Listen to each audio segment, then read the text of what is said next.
Hindi pinalampas ni Pasig City Mayor Vico Soto ang sobra-sobrang paglustay ng pera noon ni Sara Diskaya para sa kanyang pangangampanya ng tumakbo ito bilang alkalde sa lungsod.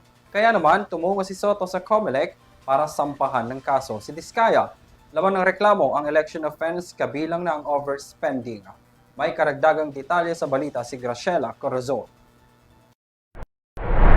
Nagpunta sa Commission on Elections o COMELEC Political Finance and Affairs Development sa Manila si Pasig City Mayor Vico Soto upang maghain ng reklamong election offense complaint laban sa kontratistang si Sara Diskaya. Election overspending at perjury ang isa sa mga nilalaman ng complaint affidavit na inihain laban kay Sara Diskaya. Ayon kay Soto, lumampas sa itinakdang spending limit ang ginastos sa eleksyon ni Diskaya. Hindi pa raw kabilang rito ang mga digital ads, billboards, rallies at travel expenses nito noong eleksyon.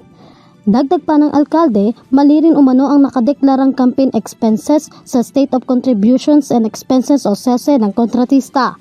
Matatandaan na nakulong si Diskaya dahil sa patong-patong na kaso kabilang na ang malversations of public funds kaugnay ng anomalya sa flood control project sa Davao City. Para sa EuroTV News, Graciela Corazon, sumasaludo sa bawat Pilipino.